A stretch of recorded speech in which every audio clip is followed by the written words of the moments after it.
자, 수특 문화 16페이지로 한번 나가보도록 하겠습니다. 자, 16페이지 보시면 이제 1번 문화. 자, 윗글에 대한 이해로 적절하면 O, 적절하지 않으면 X로 표시하시오. 이렇게 했죠. 그래서 그 사건이나 줄거리를 파악해보세요. 라고 이야기한 그런 문항이다. 2번 문항. 보기를 참고하여 A부터 C에 대해 설명한 내용으로 적절하지 않은 것은 이렇게 되어 있어요. 자, 그래서 보기를 참고하라고 이야기했으니까 먼저 읽어라 라는 겁니다. 그렇죠? 먼저 읽으라는 것은 정보를 제공해 주겠다. 그러면 이에 맞게 해석을 하세요 라고 이야기한 거예요. 그래서 친절하게 이 출제자분이 안내를 해주고 있습니다. 그럼 어떤 내용인지 한번 보도록 합시다. 자, 1인칭 관찰자 시점은 소설의 이야기에 등장하는 부차적인 인물이 주동 인물의 이야기를 서술하는 방식이다. 자, 1인칭 관찰자 시점에서 설명을 했네요. 자, 그래서 지금 부차적인 인물이 주동 인물의 이야기를 서술한다라는 겁니다. 자, 그래서 1인칭이기 때문에 소설에 등장해야 돼요. 소설 안에 있어야 되고, 그래서 이 부차적인 인물이 이제 서술자가 되는 거고, 서술자인데 나로 등장을 하겠죠. 그리고 주동인물은 주인공을 이야기하는 거예요. 자, 나라는 관찰자의 입장에서 이 나가 이제 서술자이면서 관찰자가 되는 거지. 본 주동인물의 이야기가 소설에서 펼쳐지기 때문에 이야기의 내용은 나의 눈에 비친 외부 세계가 된다 해서 그 이야기의 내용은 나의 눈에 비친 외부 세계다라는 거죠. 그래서 이 나를 통해서 나타나게 됩니다. 그래서 1인칭 관찰자 시점은 서술 시점의 주관성과 관찰 대상에 대한 객관성을 함께 유지하는 효과를 거둘 수 있다. 자, 그래서 지금 보면은 서술 시점의 주관성. 이게 누구 때문에 그래요? 나 때문이지, 나. 자, 그 다음에 관찰 대상에 대한 객관성. 이거는 왜요? 주인공, 주동인물을 관찰하기 때문이죠. 자, 1인칭 관찰자 시점의 서술자는 부차적 인물로서 주동인물과 일정한 거리를 유지하면서, 자, 그래서 이 서술자는 주동인물과 일정한 거리를 유지한다라는 거예요. 주동인물을 객관하기 때문에 이제 주동인물을 객관한다. 주동인물 스스로가 자신의 이야기를 들려주는 1인칭 주인공 시점에 비해 객관성이 높다 했습니다. 그래서 1인칭 주인공 시점에 비해서 객관성이 더 높아요 라고 이야기했어요. 그래서 지금 내용을 설명한 것이 아니라 1인칭 관찰자 시점에 대해서 설명을 해줬네요. 그래서 이 작품이 1인칭 관찰자 시점이다 라는 것을 설명을 해줬습니다. 자, 그리고 3번 문항으로 가보면 윗글에서 할머니와 외할머니 사이의 갈등이 나타나게 된 사회 역사적 배경을 밝히고 갈등의 직접적인 원인을 서술하시오. 자, 그래서 할머니와 외할머니가 등장을 하는데 두 분 사이에 갈등이 일어난대. 자, 근데 이게 어떤 사회 역사적 배경이냐? 그래서 첫 번째 조건이 사회 역사적 배경을 밝히세요 라고 이야기했고, 두 번째 갈등의 직접적인 원인을 설명하라 라고 이야기했습니다. 두 가지죠, 조건이. 그래서 하나라도 놓치면은 안 됩니다. 감점이 되겠죠. 빵점 처리될 수도 있는 거고. 그러니까 두 개를 이야기해라 해서 키워드를 여기다 먼저 적어야 돼요. 여기다 이제 키워드가 이게 뭐고, 이가 키워드가 뭔지를 적어 놓고 말로 여러분들 풀어서 설명을 하는 겁니다. 아시겠죠? 자, 그럼 이제 지문으로 한번 가보도록 합시다. 자, 이제 소설에 해당을 하죠. 자, 그래서 이 현대 소설도 그렇고 고전 소설도 그렇고 이 산문문학은 첫 번째, 여러분들이 이제 해야 될 때 중요한 게 뭐냐면, 등장인물. 이 등장인물을 파악을 하셔야 되는데, 이 파악할 때, 이 동그라미 표시. 등장인물에 동그라미 표시를 해야 됩니다. 두 번째, 주인공이 겪는 사건이 있어요. 사건을 파악하셔야 돼요. 그 다음에 세 번째, 주인공이 겪는 갈등을 파악하면 됩니다. 자, 그래서 이 주인공이 겪는 사건과 주인공이 겪는 갈등을 파악하게 되면 줄거리가 나와요.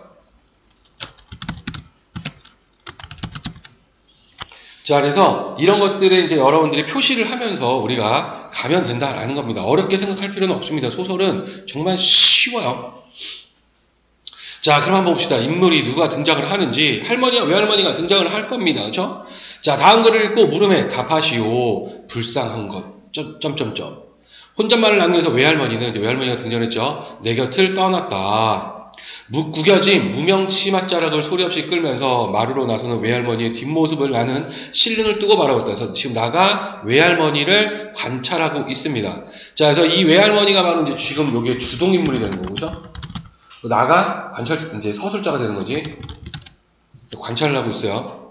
방금 그 중얼거림이 누구를 가리키는 것인지는 모른다. 불쌍한 사람은 내 주위에 너무 많았다. 우선 일선에서 전사 외삼촌이 그렇고, 이제 외삼촌은 전사했어요. 그렇죠?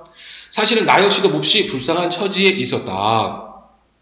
그래서 이제 나 역시도 지금 불쌍한 처지에 있다는 거죠. 형사한테서 양과자를 얻어먹은 사건 이후로 나는 달소수간이나 줄곧 울 안에만 틀어박혀 근신하면서 근신할 것을 명령한 아버지와 용설권을 가진 할머니의 눈치는 살피는 신세였다. 자, 그래서 지금 형사한테서 양과자를 얻어먹은 사건이 있었어요. 그렇죠? 이제 이 부분 때문에 지금 자기가 줄곧 울 안에만 틀어박혀 근신하고 있다는 겁니다. 잘못을 한 거지. 자, 그리고 이제 아버지하고 할머니가 있는데 이 두 분의 눈치를 살피고 있다라는 거예요. 그래서 자기가 불쌍하다는 거지. 자, 그러나 가장 불쌍한 사람은 바로 외할머니 자신이었을지도 모른다. 그래서 이제 외할머니 자신도 불쌍한 사람이다 라고 지금 뭐뭐 했을지도 모른다라고 이야기를 했어요. 그래서 지금 여기서는 추측을 하고 있습니다. 그렇죠? 추측을 지금 하고 있다.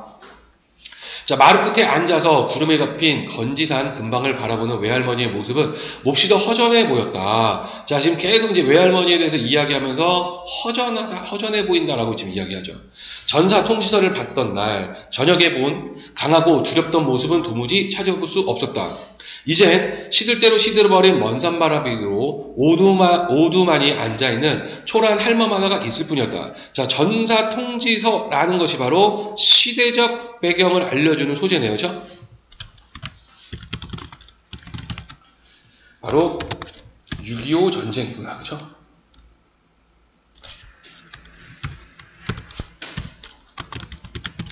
전쟁이 바로 시대적 배경이다라는 것을 알 수가 있습니다. 그렇죠? 중야. 어머니나 이모는 그래도 괜찮은 편이었다는 거예요. 어머니와 이모가 또 있네요. 무엇보다 우려되는 건 할머니와 외할머니 간의 불화였다. 그래서 이제 할머니와 외할머니의 불화, 갈등이 이제 여기서 느껴집니다. 그렇죠? 불화니까 이게 할머니와 외할머니의 갈등이구나. 외삼촌과 이모를 공부시키기 위해 살림을 정리해서 서울로 떠났던 외가가 어느 날 보퉁이를 꾸려 들고 느닷없이 우리들 눈앞에 나타났을 때 사랑채를 배우고 같이 지내기를 먼저 권한 사람은 할머니였다. 자, 그래서 지금 보면은 갑자기 느닷없이 나타났습니다. 느닷없이 우리들 앞에 나타났을 때 라고 이야기했을 때는 뭘 얘기하는 거냐? 배경이 6.25 전쟁이랬죠. 피라는 건가요? 피란. 자, 그리고 같이 지내기를 먼저 권한 사람이 할머니였다라고 이야기한 걸 봤을 때 이때 당시에는 갈등을 하지 않았습니다. 그렇죠? 배려를 해준 거지, 할머니가. 자, 난리가 끝나는 날까지 늙은이들끼리 서로 의지하며 살자는 말을 여러 번 들을 수 있었고 얼마 전까지만 해도 두 사돈댁은 사실 말다툼 한 번 없이 의좋게 지내왔었다. 수복이 되어 완장을 두르고 설치던 삼촌이 자, 이제 수복이라는 단어 역시 전쟁과 관련된 6.25 전쟁하고 관련돼서 시대적 배경. 자, 설치던 삼촌이 인민군을 따라 어디론지 쫓겨가 버리고 자, 그래서 인민군을 따라갔습니다. 그래서 삼촌은 뒤에 나오겠지만 빨치산이에요. 공산주의. 오케이? 자, 그때 대밭 속에 굴을 파고 숨어 의용군을 피하던 외삼촌이 자, 이제 외삼촌은 지금 피해 있었죠. 국군에 입대하게 돼요. 국군에 입대합니다. 양쪽에 다 각기 입장을 달리하는 근심거리가 생긴 뒤로도 겉에 두드러진 변화는 없었다. 자, 그러니까 삼촌은 인민군을 따라갔고 외삼촌은 국군에 입대해가지고 완전히 이제 적이죠. 그래서 할머니의 아들과 외할머니의 아들, 삼촌과 외삼촌이 서로 반대 진영에서 싸우고 있는데 그래도 두드러진 변화가 없었다라고 이야기를 합니다. 그러니까 지금 가족 간의 불화가 없었어요. 그렇죠? 자, 그러던 그 두 분 사이에 얼추 금이 가기 시작한 것은, 자, 이제 금이 갔다라고 이야기한 건 이제 갈등이 시작된 거죠.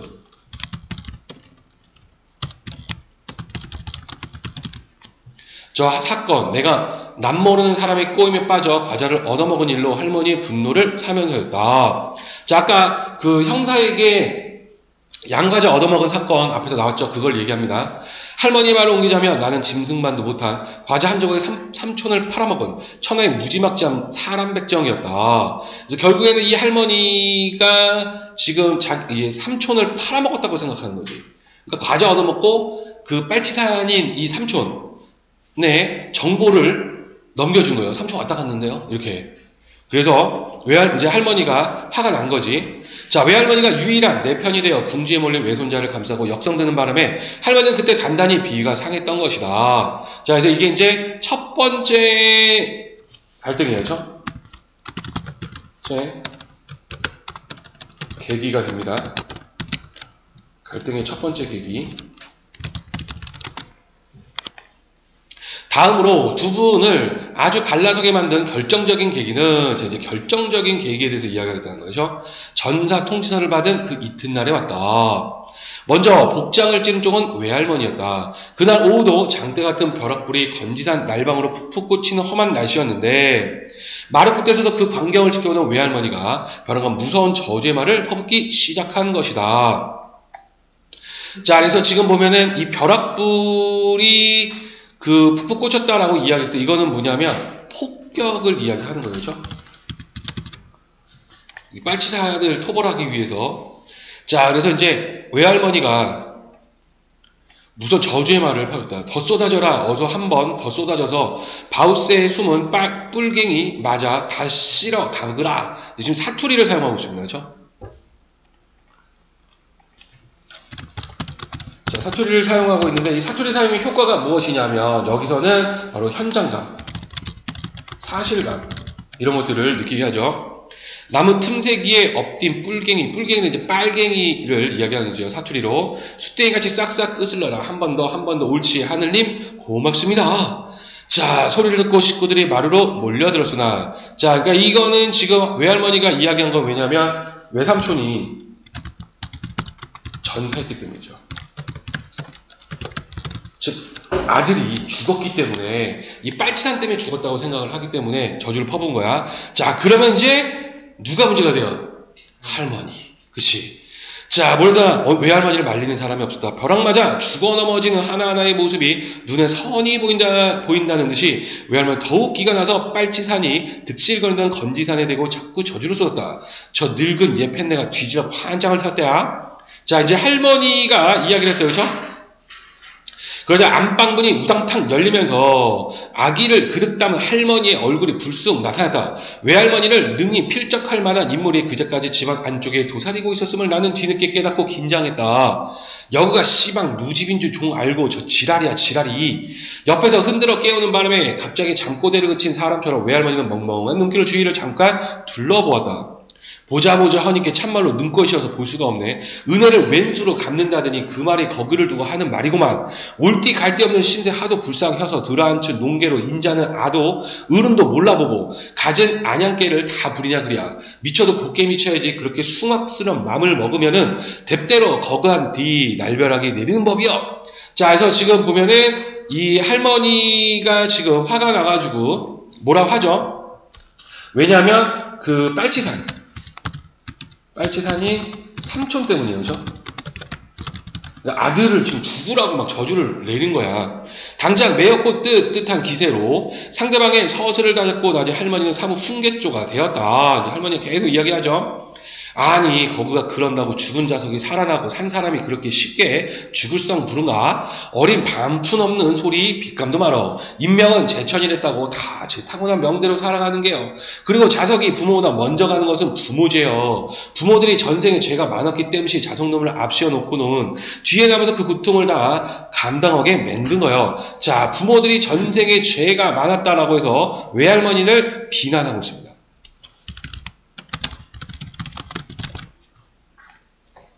애시당초 자기 팔자 소관이 그런 거 누구를 탓하고 맞을 것도 없어. 낯살이 저만키 예순줄에 앉아있음시나 좁게 부끄러운 정도 알아야지. 그려 나는 전생에 죄가 많아서 아들놈 먼천 보냈다 치자. 그럼 누구는 복을 휘어 지르며지고 나와서 아들 농사를 그따구로 지었다냐. 자, 그래서 외할머니도 지금 그 할머니를 비난하고 있죠. 자, 지금 갈등의 골이 점점 깊어지고 있습니다. 자, 외할머니도 앙칼지게 쏘아 붙였다. 저놈의 이해팬데 말하는 것 좀 보소이. 참말로 죽으려고 환장 혔는개비. 내 아들이 왜 어디가 어쩌간디 그려. 생각해보면 알 것이구먼. 저 죽은다며 지사 지낼 중 하나 음쓴게 남들도 뭐다 그런 종 아는가 본디. 고만들 혀둬요. 우리 순철이는 끈덕도 없다. 끈덕도 없어. 무슨 일이 생겨야만 쉐기 시연을 터지만 순철이 가는 쏘내기 새도 요리조리 뚫고 댕기라요. 자, 그래서 삼촌의 이름이 바로 순철이구나라는 걸 알 수 있네요. 그죠? 어따 그만들 하라니까요 하고 아버지가 한 번 더 짜증을 부렸다. 이제 아버지가 지금 가운데 껴가지고 이제 할머니와 외할머니의 그 갈등을 지금 중재를 하려고 하는 거예요. 그죠? 자, 그럼 한번 봅시다. 외할머니는 할머니는 나가 형사에게 삼촌에 대한 정보를 넘겼다고 생각했어요. 그쵸? 자, 그거를 지금 보면은 그 앞부분에서, 그쵸? B 부분에서 진한 글씨로 나와 있죠? 그래서 얘는 이제 그 B 부분에 있었다. 자, 외삼촌이 국군에 입대하자 할머니와 사이에 불화가 시작되었다. 아니죠. 그때는 시작되지 않았다라고 이야기했어요. 자, 그것도 지금 어디에 있냐면 B 부분에서, 그쵸? B 부분에서 두드러진 변화는 없었다라고 이야기했습니다. 얘도 이제 B가 근거가 되겠네. 그쵸? 외할머니는 아들의 전사 통지서를 받은 이후 삼촌이 속한 빨치산을 저주하였다. 그렇죠? 그래서 지금 그 B 부분, 그쵸? 여기 이제 그 B 부분에서 그 외할머니가 저주를 하고 있었다라는 거를 이 B의 마지막 부분을 통해서도 알 수가 있었다. 자, 그래서 OXO가 답으로 나오겠네요. 자, 2번 문항으로 한번 가보면 적절하지 않은 게 무엇입니까? 라고 이야기했어요. 그래서 5번 한번 보시면 C는 자, 지금 C 부분이 가장 그 갈등이 점점 고조되고 있는 부분이죠. 자, 그래서 C는 주동인물인 할머니, 외할머니와 거리가 가까워졌다라고 했는데 거리가 가까워지지 않았습니다. 지금 관찰하고 있죠. 그래서 지금 보면 여기서도 서술자는 일정한 거리를 유지한다라고 보기에 5째 줄에 나와 있어요. 그렇죠? 네, 5째 줄 근거로 거리가 가까워졌다고 볼 수는 없습니다. 자, 주동물 사이에 오고 간 대화를 자신의 시점에 따라 전달하면서 구체적 갈등을 주관적으로 전달하고 있다 이렇게 했는데 지금 전달을 하니까 관찰을 하고 있으니까 주관적으로 전달하고 있는 것이 아니라 객관적으로 전달하고 있다고 볼 수가 있어요. 그렇죠? 자, 그리고 또 자신의 관점에 따라 전달한 것이 아니죠. 있는 그대로 보이는 대로 했다라고 이야기했습니다. 그래서 보기에서도 지금 보면은 그 주동인물을 객관한다라고 보기를 통해서 알 수가 있고 나의 눈에 비친 외부 세계가 된다라는 거에서 객관성, 그렇죠? 그래서 자신의 시점이 아니라 있는 그대로 전달을 하고 있다라는 거. 자, 그래서 보기를 역시 통해서 우리가 5번 선택지가 틀렸구나라는 걸 알 수가 있었다. 자, 그래서 3번 문항으로 한번 가보면요. 역사적 배경은 6.25 전쟁이 되는 거죠. 이런 말을 얻고 갈등의 직접적인 원인이 무엇이냐? 바로 그 외할머니가 빨치산에 이제 저주를 한 거죠. 그래서 이제 그 이유가 국군인 삼촌이 전사한 거지.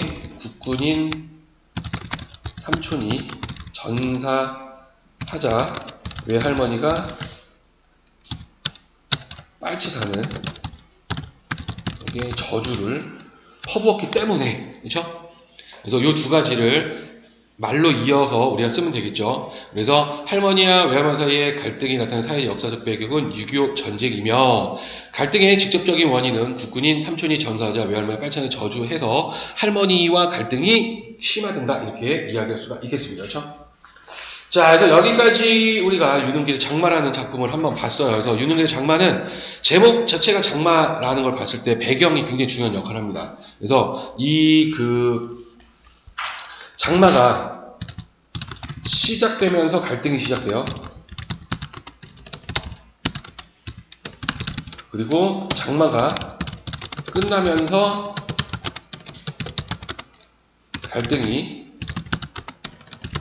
끝납니다. 그래서 그 배경이 중요한 역할을 하고 있다. 그래서 배경의 역할이 나타나는 소설에 해당을 합니다. 자, 여기까지 질문은 없겠죠?